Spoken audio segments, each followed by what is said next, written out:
Okay, we're into our second week of Advent, and as I pointed out, I'm interpreting this in a little bit different way than the traditional view, because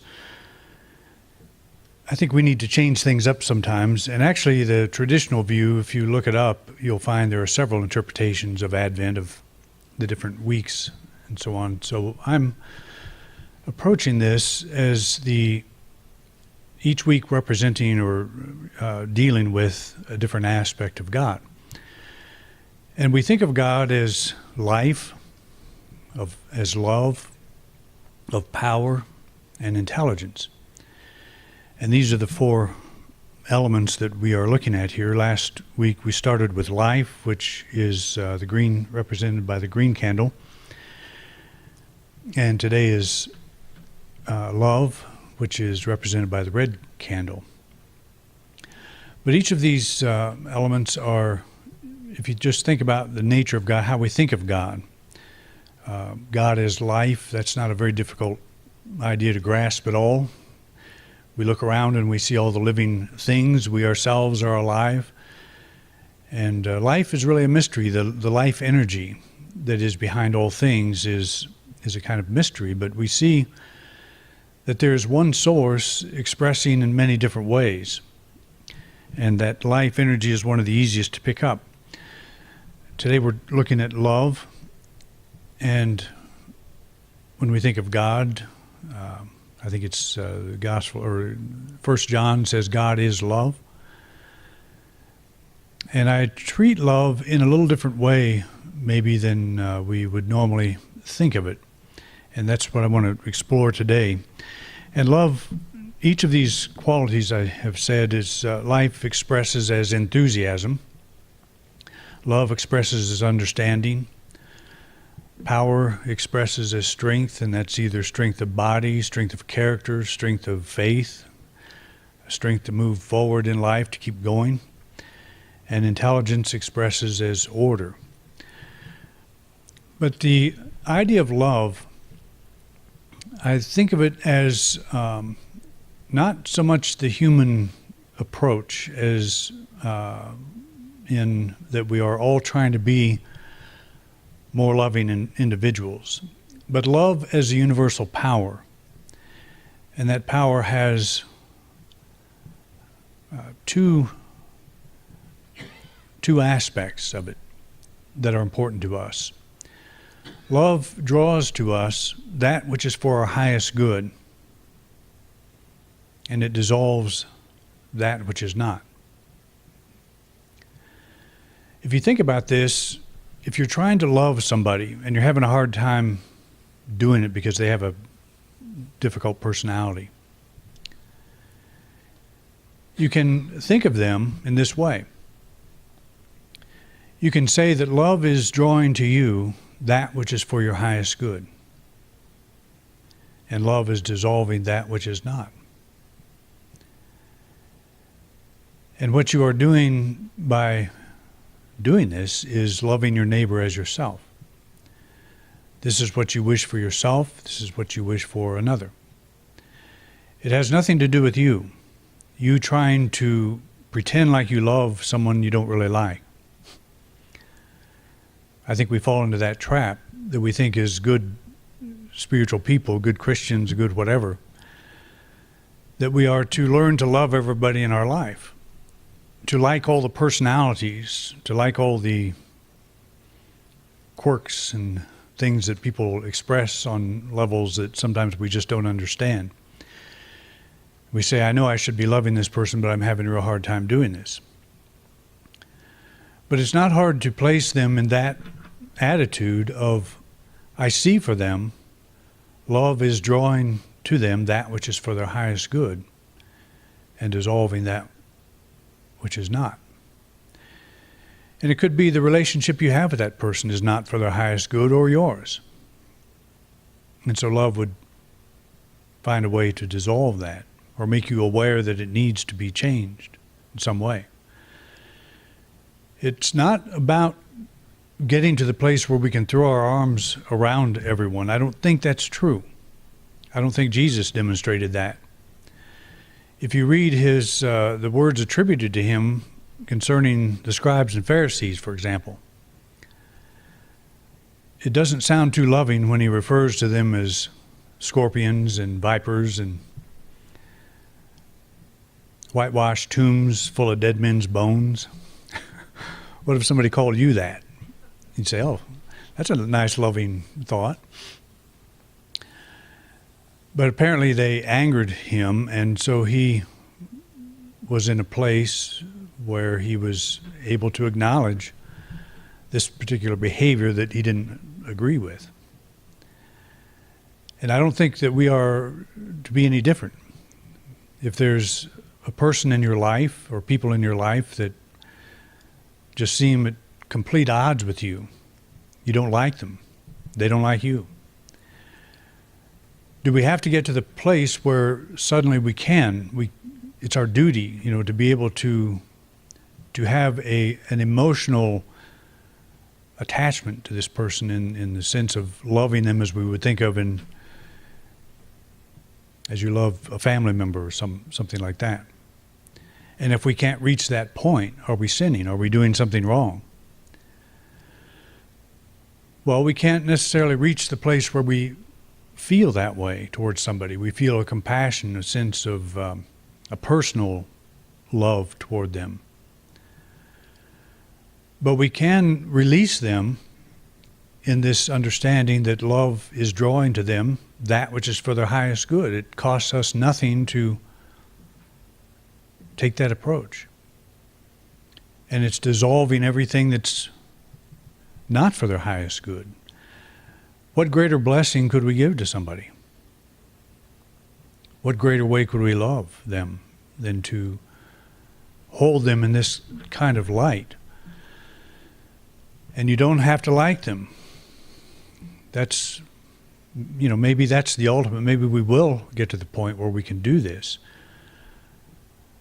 But there are a lot of people that I have run across in my own personal experience. I'll be the first to admit that I just never have liked, never will like, don't agree with them.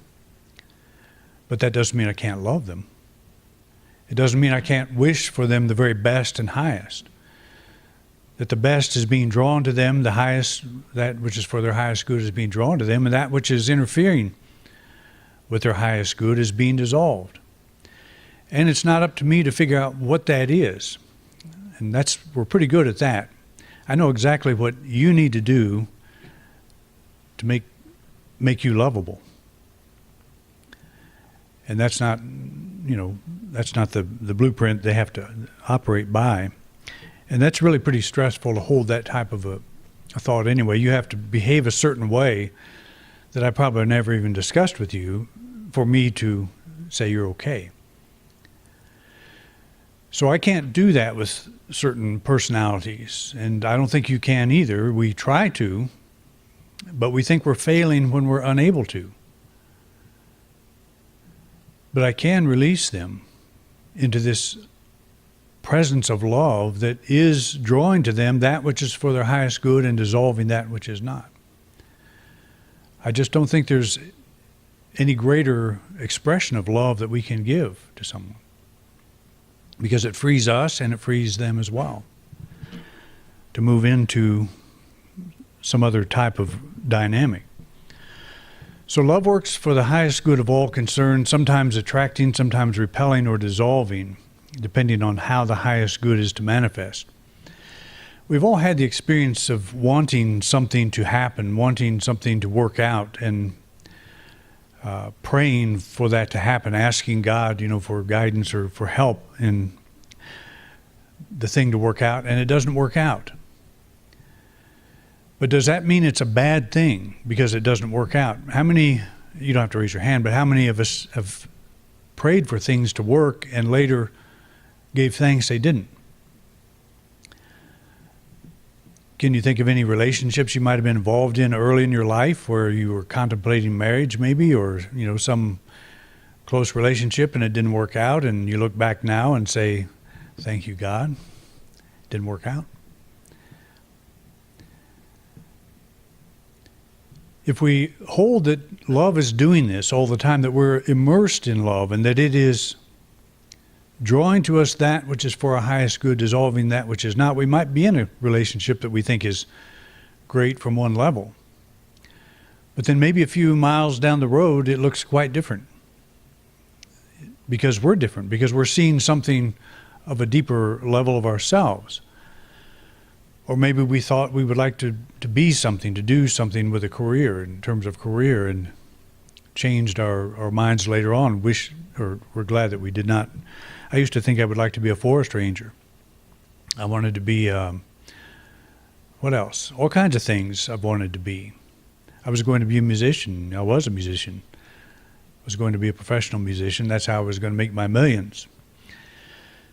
And I made a few hundred doing that, I think.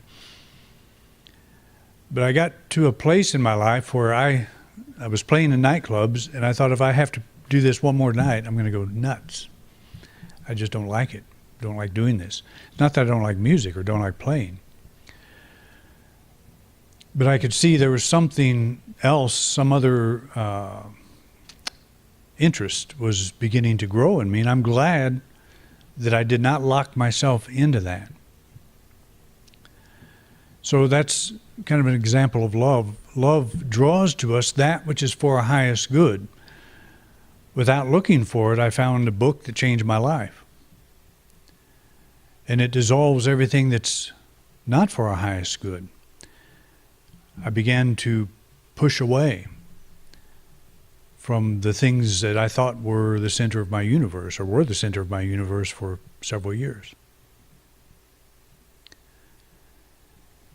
And by the highest good, I'm talking about that which lends itself to a spiritual awakening. And I call that the highest good because we are spiritual beings.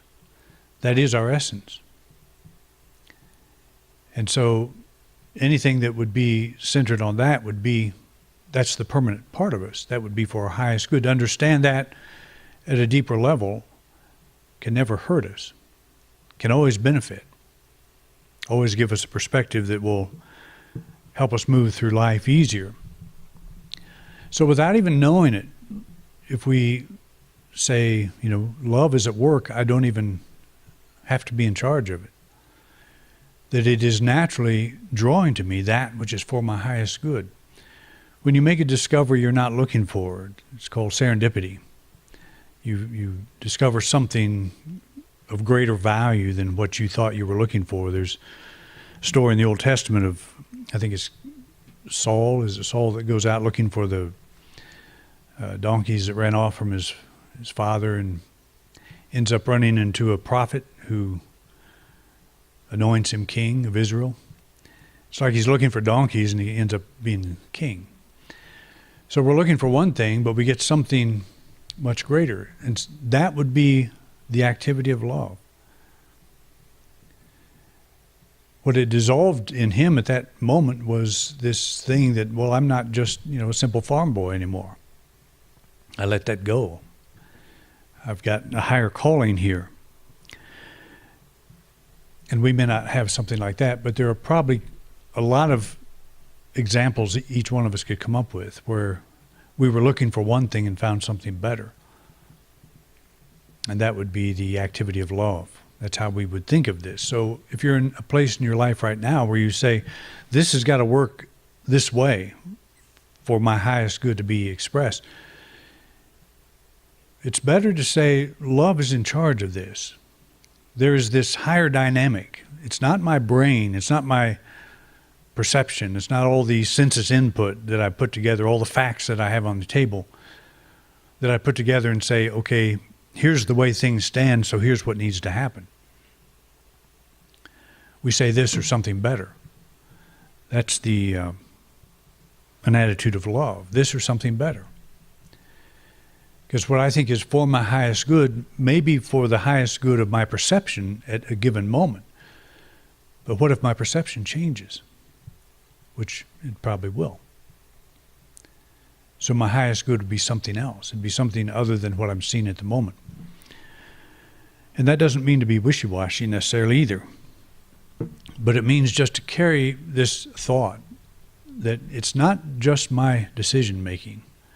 that there is a higher thing going on than what is going through my brain. Whether love attracts or dissolves is not a decision that you make, but one you trust love to sort out. Love lifts your vision in a way that imparts the understanding to see and know what needs to be done. When I first discovered this way of life, I actually discovered it through books that my mother and father had in their library, and I kind of came at it in a piecemeal fashion. I'd pick up a book here and pick a book there, Norman Vincent Peale, or something that was of a positive nature, and I responded to that. And it was good, but it didn't move my soul. It kind of moved my head.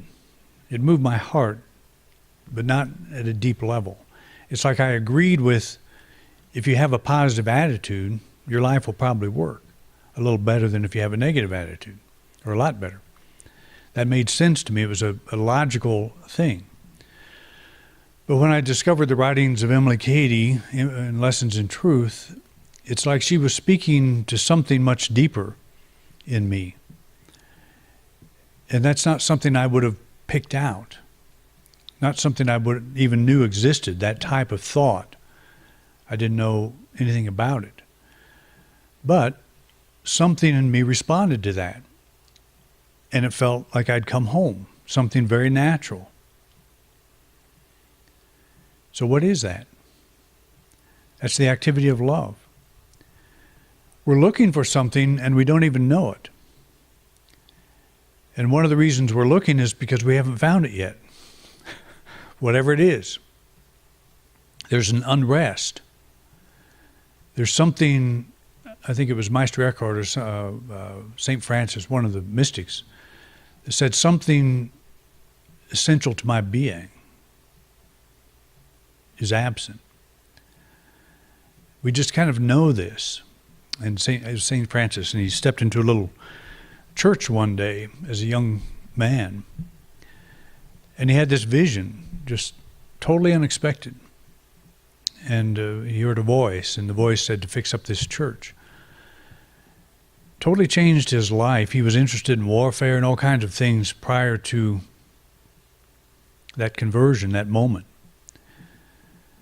And there's really nothing wrong with being interested in those kind of things, but it is an example of how love had something more in mind for him. Something totally unexpected. What caused him to be walking down the road and step into this little dilapidated church? It's the love in action, guidance of love. So in his case, the thing that dissolved basically was his whole past. His interest in his past. And what was drawn to him was a new mission. And he became a very famous mystic that we've all heard about. So whether love attracts or dissolves is not a decision you make, but one you trust love to sort out. Love lifts your vision in a way that imparts the understanding to see and know what needs to be done. And I guess in that example, it would be good to say, one moment, St. Francis had no idea about fixing up any church. And just a few moments pass, and he's got this whole other mission in life. Totally unexpected. Pretty interesting. Loving your neighbor may result in strengthening your relationship or dissolving it. Do you ever think of that? To love your neighbor as yourself may mean that you actually dissolve the relationship. It means you may strengthen it as well. There's not a right and wrong. We're talking about opening the way for the highest good to express through something, through a relationship. Instead of sitting hunched over a Bible in our house trying to read scriptures that help us love our neighbor. Maybe it's better to say, let love do the work. It's okay to let them go. I don't have to force anything. So loving your neighbor may result in strengthening your relationship or dissolving it. This is a much better alternative than trying to force yourself to love someone because you think you're supposed to. And we hear that, Jesus says, love your neighbor as yourself. That's, that's one of the 10 Commandments, which he reiterated. And when you stop and think about that, love your neighbor as yourself. To love yourself is something that, we probably love our neighbor about as much as we love ourselves. Have we given ourselves the freedom to let love draw to us that which is for our highest good and dissolve that which is not? Have we given ourselves that level of freedom? Are we that loving toward ourselves where we can know that's going on? Most of us probably have not done that. We're still trying to put all the pieces of the puzzle together. And we're working very frantically at doing that, instead of letting love do its perfect work. We're treating our neighbor the same way. There's pieces of the puzzle I've got to put together with this individual. So what if we stop doing that? What if we realize there's a much better alternative? If you are loving someone or trying to love someone because you're supposed to, what is that? That's not love. That's a technique. I'm applying a technique to this person.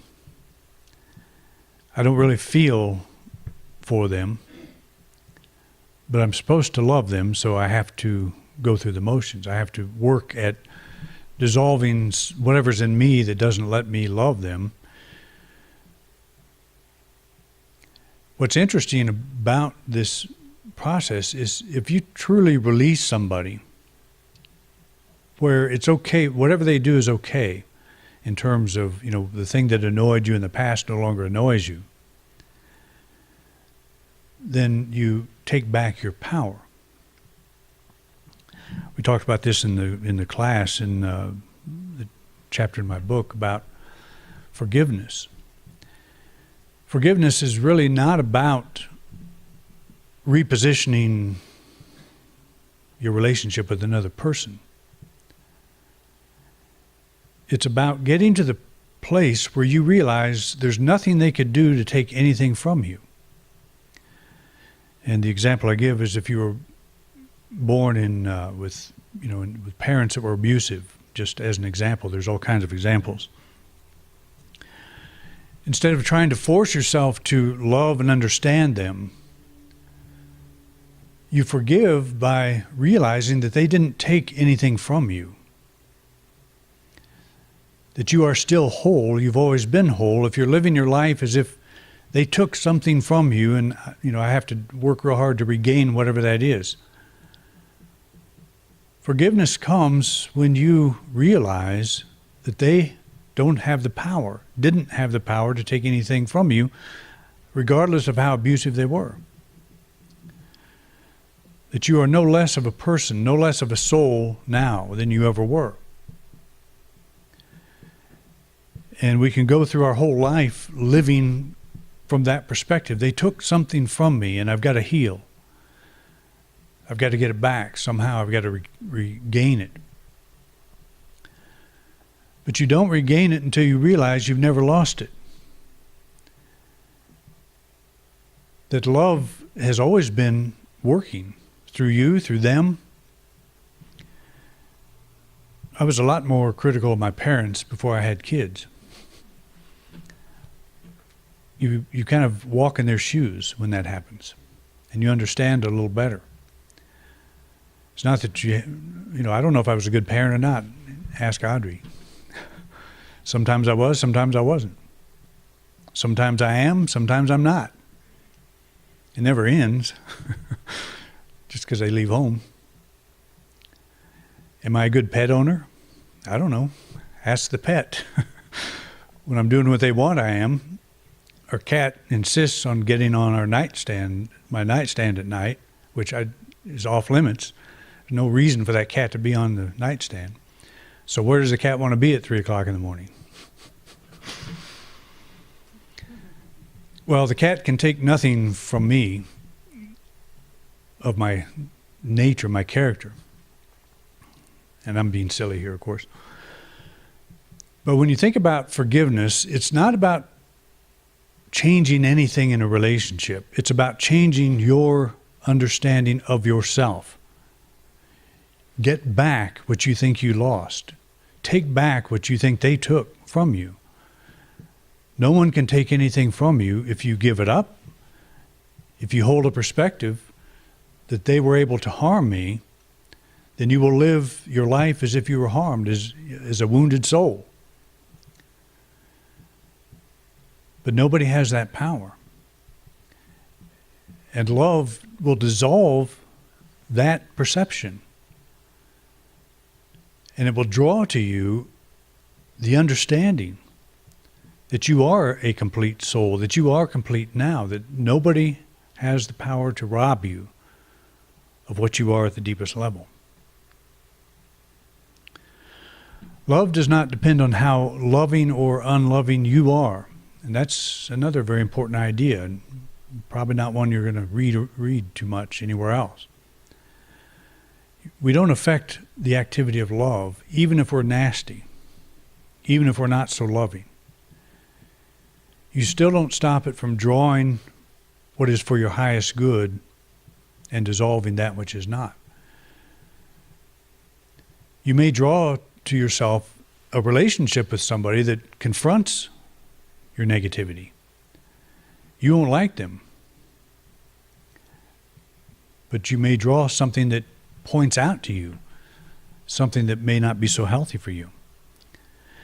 So you see your entire being immersed in love. Experience love's healing warmth. Let it melt away your stress and your struggle to be loved. You are more than loved. You are love itself. Very important realization. God as love expresses that love as us. The traditional Christian says we're born in sin. That's not really true. We're born in love. And that's a very important thing to hold as an individual. That God is not ashamed of me. I'm an expression of love. I was born in love. Okay, let's take a couple of affirmations here. I'll say them aloud first, then I'll invite you to join me in speaking them again. I am guided by the understanding that love imparts. Together. I am guided by the understanding that love imparts. Love is my essence. Love is my being. Together. Love is my essence. Love is my being. Love is the balancing action in all my relationships and all conditions in my life. Together. Love is the balancing action in all of my relationships and all conditions in my life. Just some perspectives that we can carry with us through the week. All right. Thank you for coming out, and we'll pick this up again next week.